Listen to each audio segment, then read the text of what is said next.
বুদ্ধি নেই বলতে পারে। কেন বুদ্ধি থাকবে না আমাদের? বুদ্ধি থাকলেই টাকা। বুদ্ধিটা তো বিরাট সম্পদ, টাকার চাইতে অনেক বড় জিনিস। টাকা তো বুদ্ধির পিছে পিছে দৌড়বে। বুদ্ধির জন্য তো বয়সের দরকার নেই।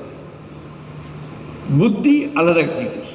ভবিষ্যতের মেলা সারা দেশ জুড়ে হবে। উবার ধরেন একটা বুদ্ধি, এটার জন্য দুনিয়া লাগে না তো, একজন হলেই হয়ে যায়।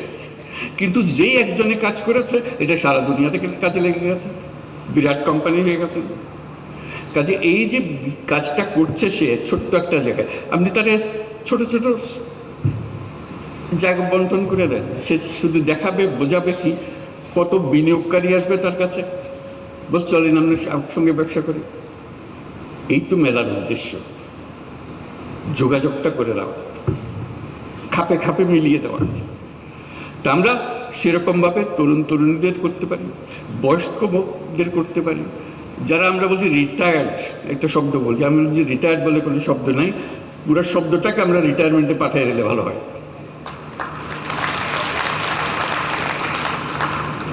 একজন মানুষ কখনো রিটায়ার করতে পারে না, সে মৃত্যু পর্যন্ত সচল সজাগ কর্মঠ, তার আগে সে থামে না। কিন্তু আমরা একটা বয়স নির্ধারণ করেছি, এত বছর হলে তুমি রিটায়ার, তারপর মধ্যে আমার তো কাজের না, আমার তো রিটায়ার হয়ে গেছে। জোর করে মানুষ একটাকে অচল করে দিল, বেকল করে দিল, শব্দ একটা আবিষ্কার করে। আমি এই শব্দটাকে ডিকশনারি থেকে বের করে দিতাম। আপনি বলেন 70 বছর, 80 বছর, 90 বছর, কি অসুবিধা আছে? যতক্ষণ পর্যন্ত আমি চিন্তা করতে পারি, কাজ করতে পারি, বুদ্ধি দিতে পারি, আমি তো সচল, আমি মানুষ। কাজেই তরুণরা যেরকম কাজ করবে, বয়স্করাও কাজ করবে। তাদের জন্য একটা আলাদা এলাকা, বয়স্কদের জন্য, যেটা 60 ঊর্ধ্ব 70 ঊর্ধ্বরা কী কী কাজ করছে, কী কী জিনিস করে ফেলছে, তারা করছে। কাজে ওই যে বললাম, উপজেলায় উপজেলায় হবে, প্রতিযোগিতা হবে এবং তাদের চিহ্নিত করা হবে, যারা আসছে তাদের তালিকা হবে, তাদের জীবনী ছাপা হবে, তারা কি করছে। তারপর তাদের দেখতে আসবে সবাই, দলে দলে আসবে, সারা দেশ জুড়ে আসবে, বিদেশ থেকে আসবে, কে কি করছে। আপনাদের বহু ঘটনা জানা আছে, আমার বলার দরকার নেই। কাজে ওইটাই হবে মেলা, যেটা বাংলাদেশের মানুষকে এই যে বাচ্চা স্কুলে যাচ্ছে সেও বলে যে ওটা দেখে এসে মা আমি ওটা পারবো, আমি হচ্ছে এটা ভালো পারবো। সে ক্লাস 7-এর ছাত্রী, সে ক্লাস 7-এর ছাত্র, তার মাথায় বুদ্ধি এসছে, করুক না, অসুবিধে কি? বুদ্ধির জন্য তো বয়সের দরকার নেই। বুদ্ধি আলাদা এক জিনিস। সে 100 বর্ষ বয়সী মানুষের কাছ থেকে আসতে পারে, 5 বছরের বাচ্চা থেকেও আসতে পারে, আসুক না। এইগুলো দেওয়াটাই হলো এই মেলা।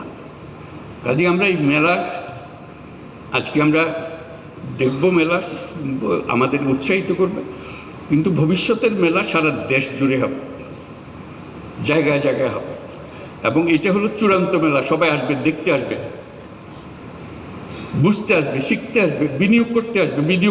এখানে যারা দেখতে আসবে তাদের অর্ধেকাংশ হলো যারা বিনিয়োগ করতে চায়, সঙ্গী খুঁজতেছে, কোন ব্যবসাটা সে ধরবে, কোন ব্যবসাটাকে নিয়ে সে এগিয়ে যাবে। বুদ্ধিটা তো বিরাট সম্পদ, টাকার চাইতে অনেক বড় জিনিস। টাকা তো বুদ্ধির পিছে পিছে দৌড়বে। আমরা এখন বলছি টাকা নেই, টাকা নেই, টাকা নেই তো বিষয় না। বুদ্ধি নেই বলতে পারে। কেন বুদ্ধি থাকবে না আমাদের? বুদ্ধি থাকলেই টাকা। কাজে আমরা চাই আমাদের তরুণ তরুণী, বয়স্কা যত আছে, সবাই তার এই যে স্বতঃস্ফূর্ত উদ্যোক্তা হবার শক্তি, সেটাকে এগিয়ে এই অনুষ্ঠানের মাধ্যমে, মেলার মাধ্যমে আমরা এগিয়ে নিতে পারি। সেগুলো পরবর্তীতে স্কুলে কলেজে পাঠ্য হবে, কে কী করেছে, ওদেরকে উদ্বুদ্ধ করার জন্য তারা তাতেও সেটা করে। তাহলে এই মেলা সবার জীবনে একটা বড় রকমের প্রভাব রেখে যাবে আমাদের জন্য।